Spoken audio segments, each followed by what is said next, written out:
Welcome back. As a quick recap, Raon delivered a crushing punch to Radon's face, knocking him out cold. The referee declared House Sieghart the winner. If you're new or need a refresher, check out the previous part before we dive into this new chapter. Now that we're all caught up, let's get started. The referee's voice echoes through the air. The winner of this sword duel is House Sieghart. Raon stands triumphant, his chest heaving with exhaustion, as he towers over Radon's unconscious form. Raon lies motionless, a testament to Raon's unyielding strength. Radon's defeat sparks outrage. His father, Blader, unleashes his fury. Raon, what is this mess? Meanwhile, in the arena, Limer bursts into joyful laughter. Haha, I told you Raon would win. The crowd turns to Limer, their faces filled with curiosity and wonder. Across the arena, Raon's group erupts in cheers. Runan leads the chant, Woo Raon.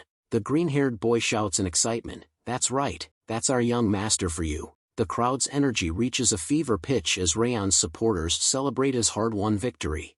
Martha and Ben exclaim in unison, I knew he was going to win. Their simultaneous outburst showcases their unwavering confidence in Raon's abilities. The celebrations continue.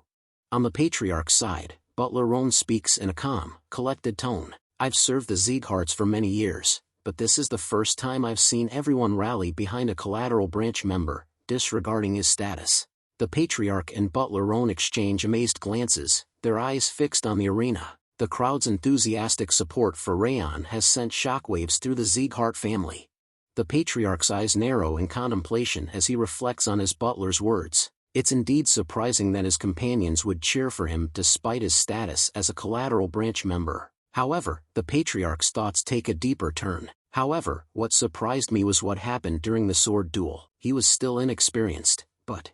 The Patriarch's thoughts come to an abrupt halt as a specific detail resurfaces in his mind. Raon's footwork. It was unmistakable. A hint of surprise flickers across the Patriarch's face as he realizes he actually managed to utilize the Supreme Harmony steps.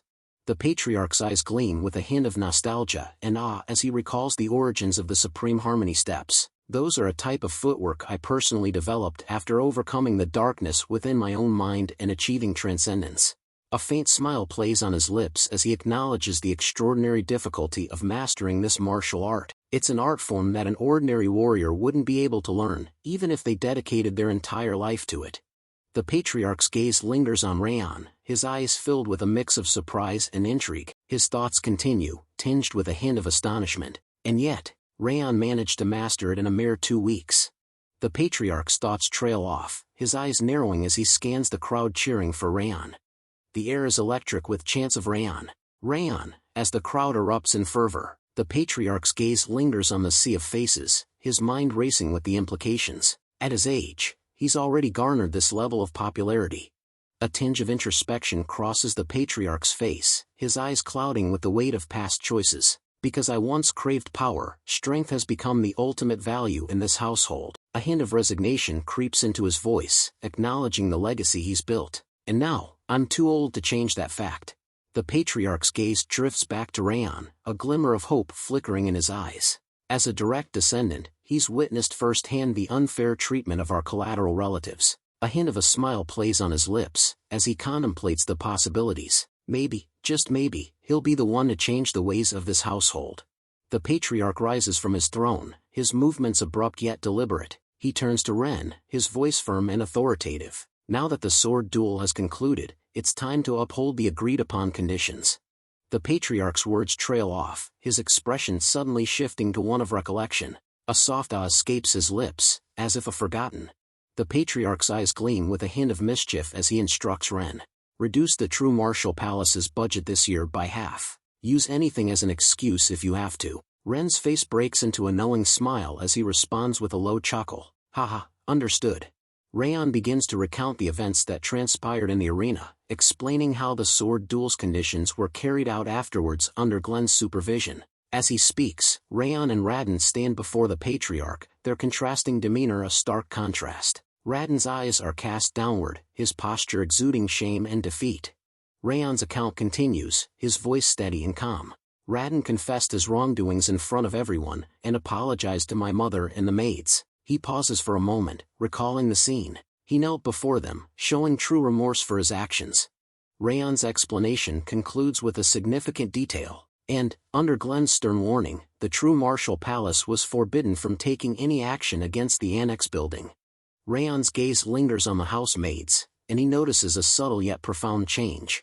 Their rigid expressions, once etched with worry and fear, now relax, replaced by tears of joy and relief. The weight of the incident finally lifts, and a sense of closure washes over them. With renewed happiness, they begin to exit the arena, ready to return home together, leaving the turmoil behind. As they walk away from the arena, Sylvia turns to Raon with a mix of surprise and concern etched on her face. "My son, when did you become so strong? I was really surprised," she asks, her voice tinged with wonder. Raon's expression turns slightly sheepish, and he responds with a hint of embarrassment. "I'll explain it to you, so don't stick to me so much." As Raon walks away from the arena, one of the higher-ups standing at the gate gazes after him with a thoughtful expression. "He looks like an ordinary boy during times like this," the man remarks, his voice low and contemplative. "His aura is quite different from the one he had earlier." Just then, two more higher-ups approach, joining the first speaker.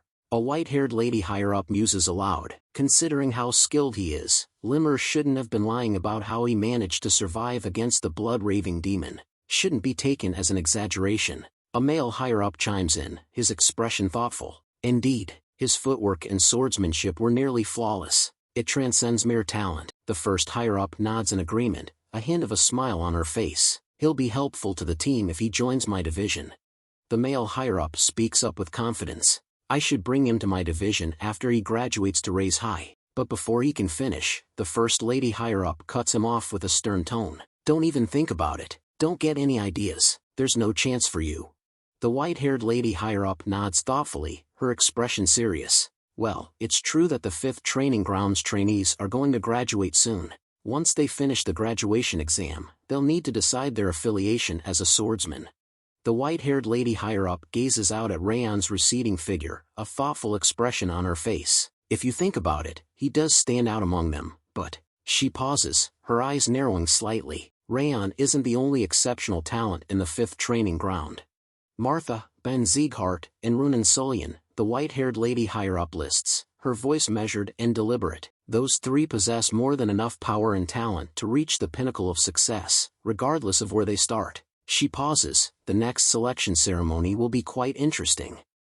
Later, in the quiet confines of Raon's room, Judiel, the double agent, speaks up with a hint of curiosity. "Young master, did you plan all of this when you requested the sword duel?" Raon's expression remains calm, a subtle smile playing on his lips. "You could say that, to some extent. I was confident in my victory, after all."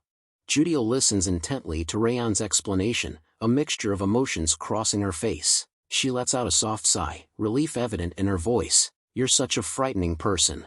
But you're also incredibly kind, even more so than that." Raon's eyes widen in surprise, his brow furrowing slightly as he asks, "Am I really?" Judiel's face breaks into a warm smile as he responds to Raon in a joyful, heartfelt tone. "I'm really grateful, young master, that you saved me from Sir Karun back then." As Judiel turns to leave, he bids Raon farewell with a respectful tone. "I'll be taking my leave now. Please have a good rest." Raon's expression freezes, his eyes widening slightly as he's taken aback by Judiel's sincere words. He's left speechless, unable to respond. After Judiel departs, Raon's thoughts turn inward, reflecting on their interaction. Judiel's expression just now wasn't artificial, he thinks to himself. Considering the way she reacted, and the way she tried to protect Sylvia, it must have been her true feelings. A hint of a smile plays on Raon's lips as he continues his train of thought.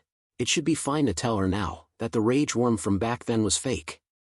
The scene shifts to the Patriarch's palace, its grandeur and majesty exuding an aura of power and authority. Limer bursts into the room, a wide grin spreading across his face as he eagerly displays his jewelry to the Patriarch in Ren. "Greetings, my lord." The Patriarch in Ren's eyes widen in astonishment as they take in Limer's extravagant display of jewelry, their faces frozen in shock. They're left utterly speechless. The Patriarch's silence is broken as he asks Limer, his curiosity getting the better of him. "Where did you even get all that jewelry?" Limer nonchalantly begins removing the jewelry from his hands as he responds with a mischievous grin. "I made a bet with that doormat. I mean, the true martial palace master," he says with a chuckle. "It's all thanks to Raon." Limer continues to boast about his good fortune. Moreover, I even skillfully obtain the elixirs for everyone in the 5th training ground. The patriarch's expression turns pale as he processes Limer's words, his thoughts taking a darker turn. You're just telling me that you extorted my son. The patriarch's patience wears thin, his expression stern as he interrupts Limer's boasts. Pointlessly bragging about jewelry shouldn't be the reason behind your visit. Just tell me why you came to see me already. Limer's smile remains as he responds, his tone adapting to the patriarch's no-nonsense attitude. Understood. I'll go straight to the point then. I'm here because there's a suggestion I'd like to make.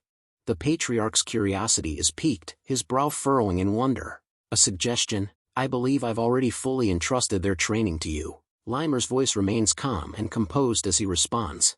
It's because this isn't about their training. Limer's words hang in the air for a moment before he continues, his tone unwavering. Please allow me to alter the trainee's graduation exam.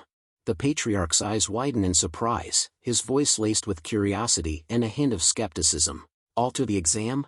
Tell me more about it. Limer launches into a detailed explanation of his idea, his enthusiasm evident. The current graduation exam either consists of being acknowledged by instructors, or having a spar between trainees. However, those children have already faced incredible challenges, Limer emphasizes, his expression serious. They've had matches against the Owen Kingdom's knight trainees. And during their second mission, they overcame a treacherous mountain through a life-or-death battle. They've completed countless trials already, despite still being trainees. Limer's voice rings with conviction as he drives home his final point. That's why the 5th training ground needs a new trial. The patriarch's curiosity is piqued, and he begins to ask, which means? But before he can finish, Limer interjects with a sense of excitement and gravity. Yes, the graduation exam that I'm thinking about is survival. Limer elaborates on his reasoning, his eyes shining with conviction. If they manage to survive outside without anyone's help and without benefiting from the great name Sieghart, they should be able to reach an even higher realm, even if they can't become a swordsman right away. Limer's expression turns hopeful as he seeks the patriarch's approval, a hint of optimism in his voice. What do you think? It's a pretty good suggestion, isn't it? The patriarch's gaze lingers on Limer, his expression unreadable. The room falls silent, the only sound the weight of Limer's words hanging in the air. The patriarch's eyes narrow slightly, his face a mask of contemplation. He remains speechless, lost in thought. The silence is broken by the patriarch's sudden utterance, his voice low and introspective. You've changed. Limer's eyes widen in surprise, his brow furrowing in confusion. Pardon? The patriarch's expression turns thoughtful as he elaborates on his previous statement. Your face has always been shadowed, ever since your energy center was ruined that day, and you had to withdraw from Malign. The spark in your eyes had dimmed, and your presence felt lethargic. He pauses, studying Limer's reaction before continuing. However, you don't look lethargic anymore. Ever since you met those from the 5th training ground, there's been a change in you. Your eyes seem brighter, your posture more confident. The patriarch's eyes crinkle at the corners as a warm smile spreads across his face. Your face is full of passion now, just like the trainees. Limer's face flushes with embarrassment as he protests. Wait, that's so embarrassing. Ren, standing nearby, chimes in with a nod of agreement. I agree, sir. Sir Limer's expressions have become a lot better recently.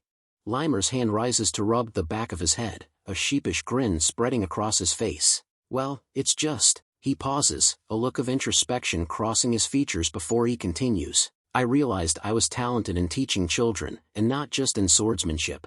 Limer's eyes sparkle with determination and a hint of pride. Moreover, I might be able to create the next king who will succeed you, my lord, with my own hands, soon enough. The patriarch's eyebrows shoot up in surprise, his voice tinged with curiosity. Are you talking about Raon? Limer's expression turns enigmatic, a hint of a smile playing on his lips. Who knows? It might be Ben, Martha, or even Ronan. The patriarch's expression turns thoughtful, his eyes narrowing slightly as he nods in understanding. I see. The patriarch rises from his chair, his movements deliberate and dignified. As he turns to leave, he pauses and speaks over his shoulder, a hint of a warning in his tone. Make a report about their graduation exam in a week. I'll pretend this conversation never happened if you can't do it. Limer's response is immediate, his voice ringing out loudly and confidently. Why, of course.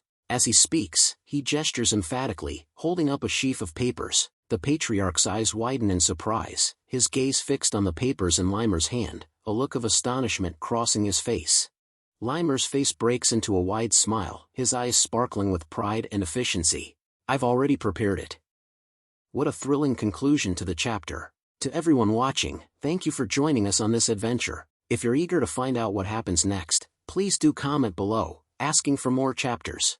Don't forget to show your support by liking and subscribing. Until next time, stay tuned.